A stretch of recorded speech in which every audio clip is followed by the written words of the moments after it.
Ahora nos encaminamos al proceso electoral del 6 de noviembre, elecciones generales y plebiscito.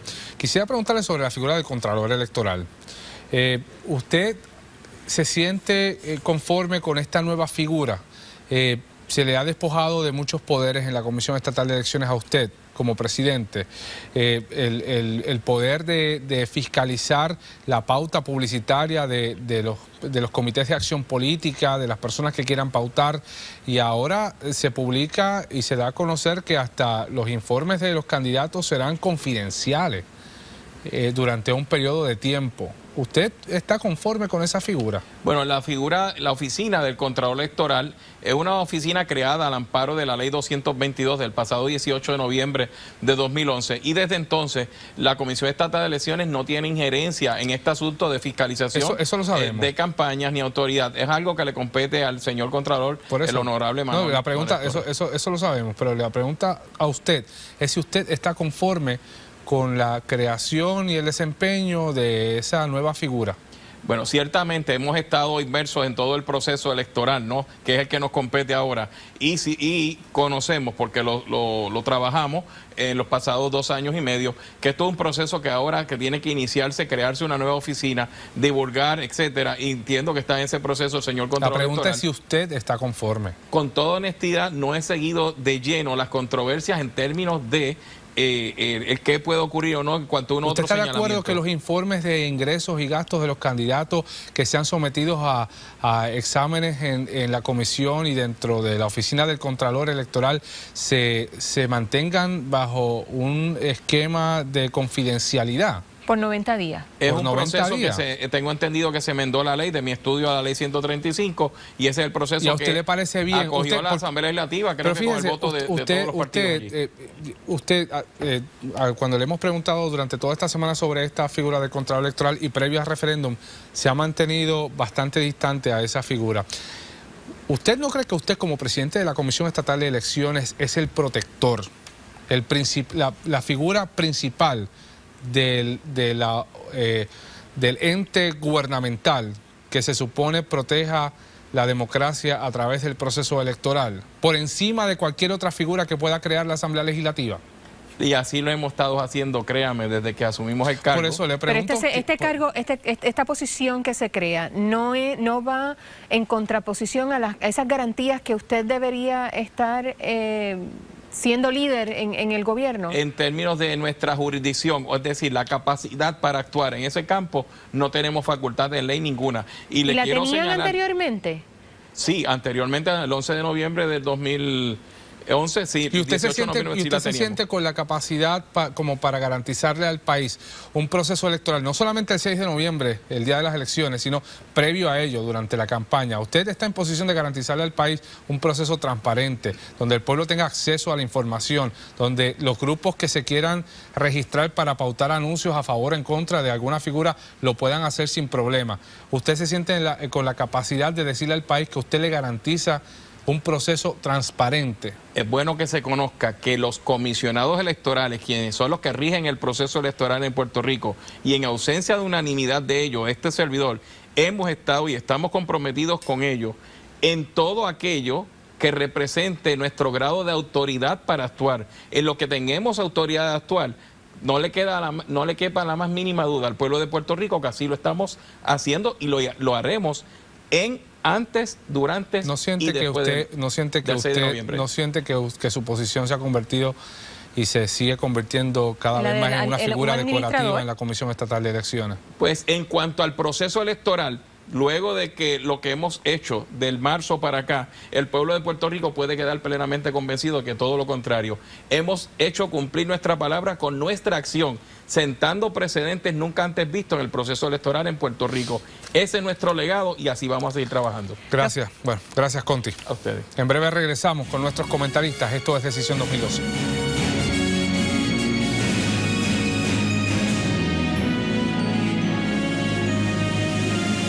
Regresamos ahora con Luis Pavón Roca, Carlos Díaz Olivo. Lo del escrutinio parece inconsecuente, que no va a pasar nada. No tiene ninguna... para que practiquen. Es una formalidad que hay que hacer. Y la ley dice que hay que hacerlo, pero eso no... Pero la otra controversia me llama mucho la atención y es la controversia que se ha generado sobre la figura del Contralor Electoral.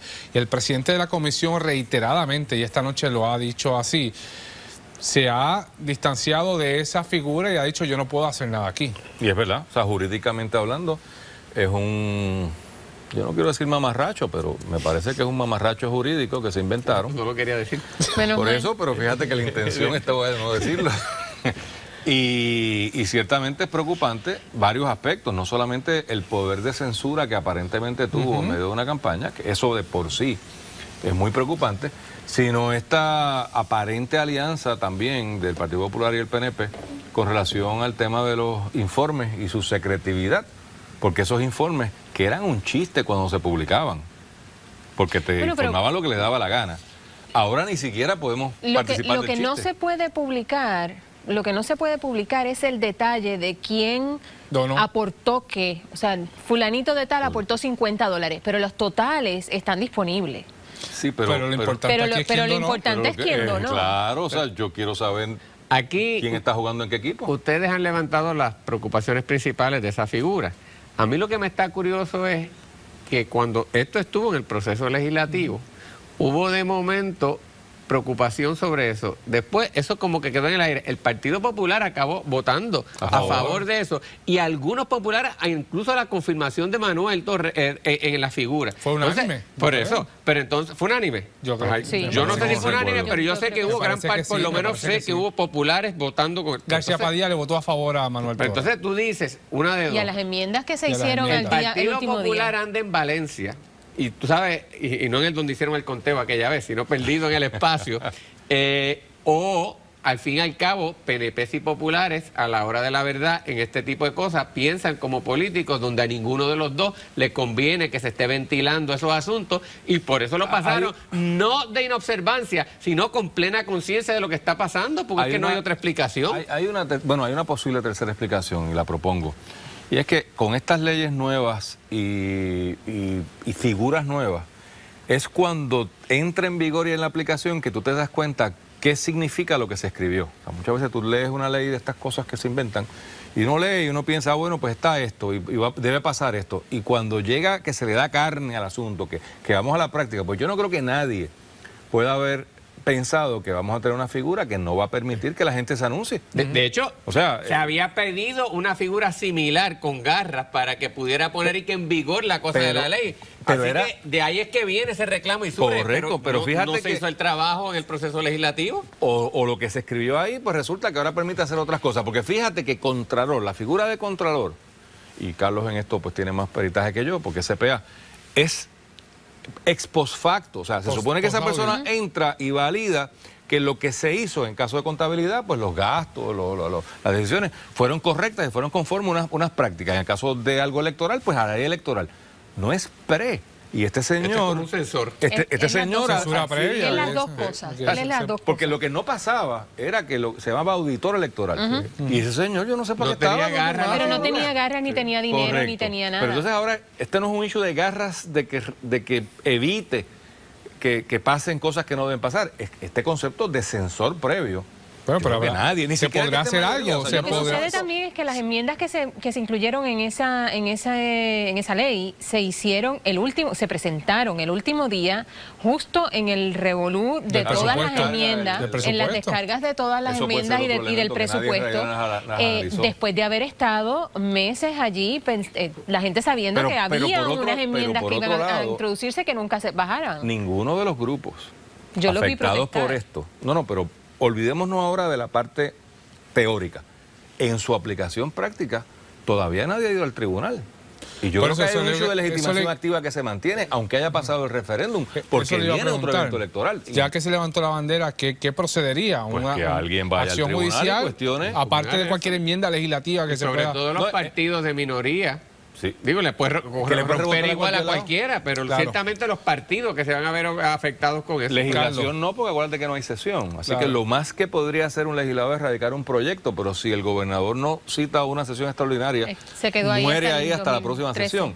Aquí lo que correspondería claro, es que algún ciudadano o grupo afectado pueda ir al tribunal y cuestionar. Claro, tiene un problema de standing y le van a levantar que como ya pasó el evento, pero hay una excepción a esa regla, que es que cuando se repite... Pero es sencillo, es cuestión de que alguien ahora en los próximos 70 días va a tener intente algún grupo, pautar. va a colocar un Claro, anuncio y lo va a claro, experimentar el posible evento. hablando de los anuncios de Siboney, Ajá. vamos a ver los anuncios que han estado pautándose esta semana. ¿Recuerdas cómo era antes? Los gobiernos de los líderes populares. ¿Recuerdas sus abusos? El cierre del gobierno, miles lanzados a la calle, dejando a los niños sin clases. ¿Recuerdas cómo te impusieron el IVU más alto y se burlaban de ti? ¿Recuerdas la vergüenza de su corrupción y mentiras?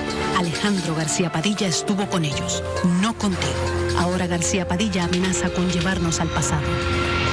No lo permitas. Le daremos un golpe al crimen con la mejor tecnología. No te cumplió.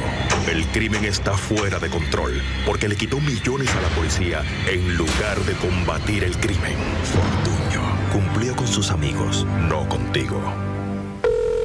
Gracias por llamar al Partido Popular Democrático. Para multiplicar las APP y beneficiar a sus amigos en el proceso, oprima 1. Para romper el cerco electoral, abre paso. Vota PPT.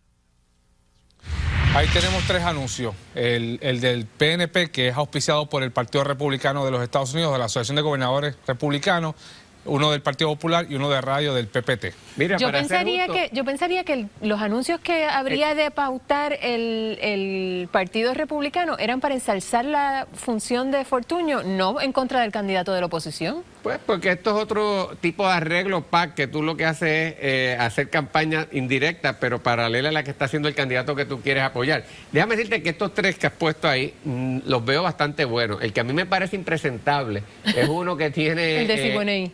De Siboney, que es que dice que Alejandro estuvo con Chávez y que por lo tanto viene ese para en acá, radio, ¿no? Ese ¿sabes? en radio.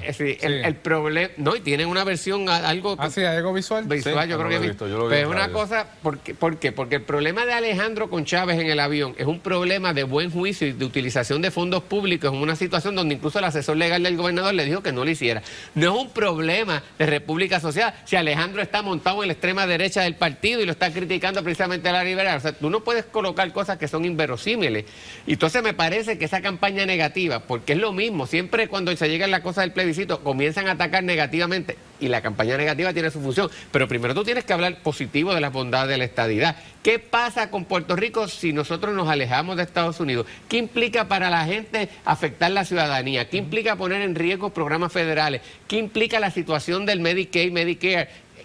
Pero eso no se hace. Entonces me comienzan con este tipo de cosas que lo han estado repitiendo una y otra vez, pero puesto en abstracto es el mismo anuncio canzón. O sea, yo creo que es peor, porque primero... para mí que es un robo de publicidad. El avión no era de Chávez, era de PDVSA, ¿verdad? Habría que argumentar que Chávez es el dueño de PDVSA, que es la compañía de petróleo venezolana.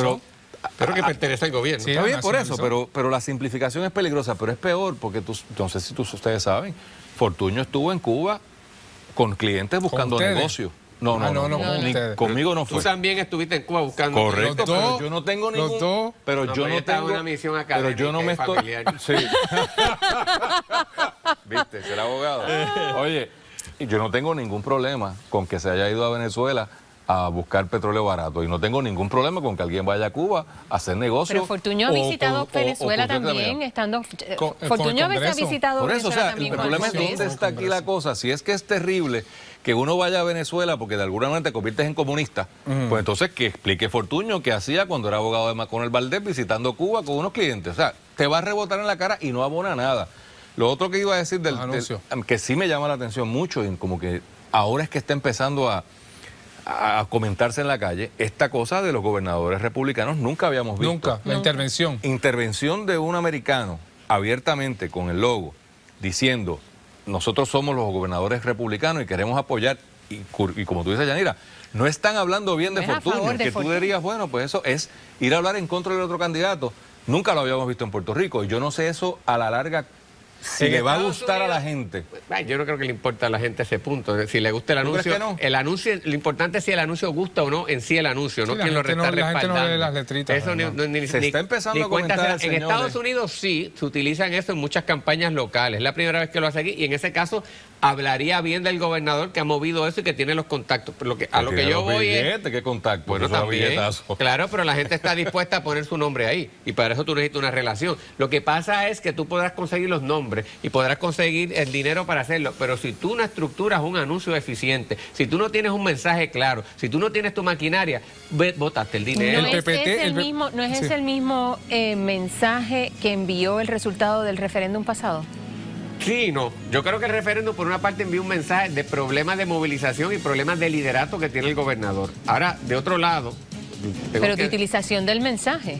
Pero yo creo que también en el referéndum hay algo que Luis siempre lo decía, y es que hay un montón de gente que genuinamente tenía una preocupación con las implicaciones legales de la aprobación de esa medida, sobre todo la de la fianza, que trascendía meramente un bloque anti-PNP. Dentro del PNP había gente que y no quería es lo mismo lo que pasa ahora con la candidatura de Fortuño. Que no se sintieron ni compelidos a ir a votar, por lo tanto es un poco más complejo. Pero no sucede eso mismo con la candidatura de Fortuño, de aquí hay gente, inclusive PNP, que no les apela. Sin duda. Mi partido duerme, eso fue lo que dijo Tomás Rivera Schatz.